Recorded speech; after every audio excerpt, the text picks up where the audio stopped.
গভীর সবুজে ঘেরা একটি অপরূপ গ্রাম ছিল।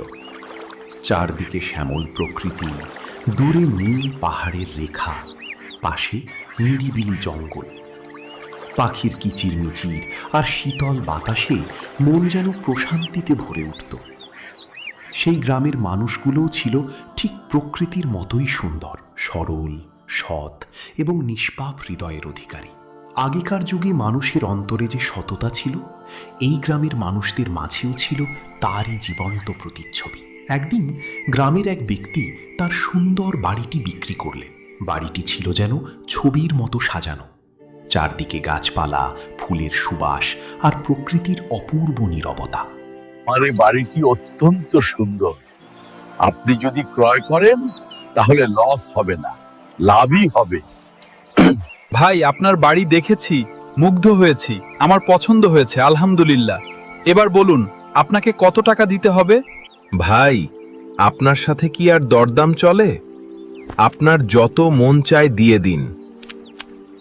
আলহামদুলিল্লাহ, তাহলে আজ থেকে বাড়িটি আপনার। নতুন ক্রেতা বাড়িটি দখল করে অত্যন্ত খুশি হলেন। তিনি চারদিকে তাকিয়ে আল্লাহর শুকরিয়া আদায় করলেন।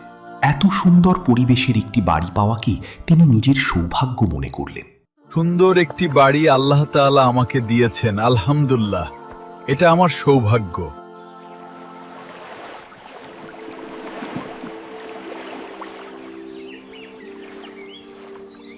কয়েকদিন পর এক সকালে তিনি বাড়ির উঠোনে গাছ লাগানোর জন্য মাটি খুঁড়ছিলেন। হঠাৎ কোদাল শক্ত কিছুর সাথে আঘাত করল। টং শব্দ করে উঠল। লোকটি অবাক হয়ে নিচে হাত দিলেন। মাটির নিচে কিছু একটা পোতা আছে। তিনি ধীরে ধীরে মাটি সরালেন। তারপর বেরিয়ে এলো একটি পুরনো কলস। কৌতূহল নিয়ে কলসটির মুখ খুলতেই তিনি হতবাক। কলসটি ভর্তি ছিল ঝকঝকে স্বর্ণ মুদ্রায়। লোকটি কিছুক্ষণ নিশ্চুপ দাঁড়িয়ে রইলেন। তারপর কলসটি হাতে নিয়ে দ্রুত রওনা হলেন বাড়ির আগের মালিকের কাছে।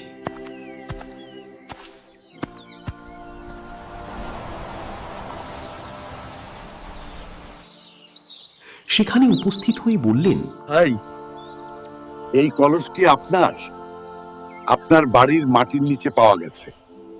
তাই? তা হয় না।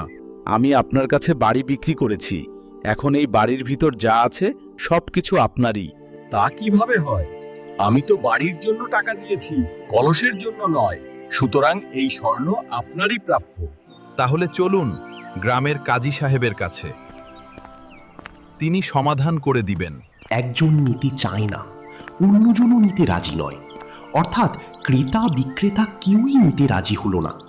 দুজনেই সততার কারণে স্বর্ণভর্তি কলস থেকে নিজেকে দূরে রাখতে চাইছিলেন। শেষ পর্যন্ত তারা সিদ্ধান্ত নিলেন, এই সমস্যার সমাধান করবেন গ্রামের কাজী সাহেব। দুজন কাজীর দরবারে গিয়ে পুরো ঘটনা খুলে বললেন।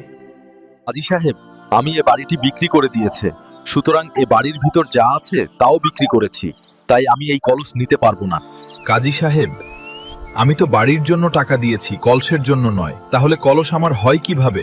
সুতরাং এই স্বর্ণ আমার প্রাপ্য হতে পারে না। সব শুনে কাজী সাহেব বিস্ময়ে হতবাক হয়ে গেলেন।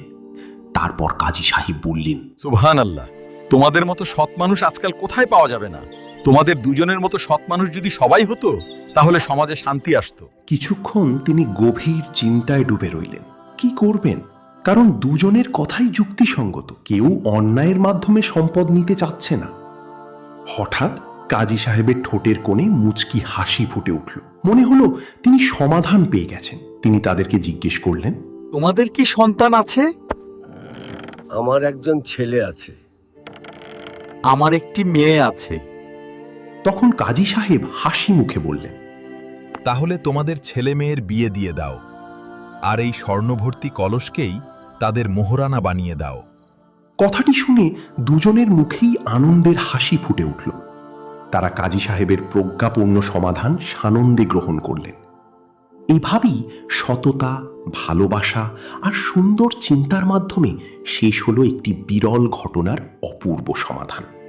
আজকের পৃথিবীতে এমন সততা যেন রূপকথার গল্প মনে হয়, কিন্তু একসময় মানুষ সত্যিই এমন ছিল। একটি ছোট জমির সীমানা নিয়ে বছরের পর বছর মামলা চলে। 1 ইঞ্চি জায়গার জন্য রক্ত ঝরে, ভাই ভাইয়ের মুখ দেখা বন্ধ করে দেয়। আর তারা সোনা ভর্তি কলস পেয়েও কেউ নিজের দাবি করছে না। কেন? কারণ তাদের দৃষ্টি ছিল দুনিয়ার উপর নয়, আখিরাতের উপর। তারা জানতো হারাম সম্পদ সাময়িক সুখ দিলেও আখিরাতে ভয়ঙ্কর জবাবদিহি আছে। প্রিয় ভাই, এই ঘটনাটি শুধু একটি ইতিহাস নয়, বরং আমাদের জন্য বড় শিক্ষা। যদি আমাদের অন্তরে ওই লোকদের মতো ইখলাস আসতো, তাহলে সমাজে এত ঝগড়া থাকতো না, গীবত থাকতো না, প্রতারণা থাকতো না, মামলা মোকদ্দমা কমে যেত, মানুষ মানুষকে ঠকানোর চিন্তা বাদ দিত। তাই আজ থেকে আমরাও নিয়ত করি প্রতিটি মানুষের হক আদায় করে চলব।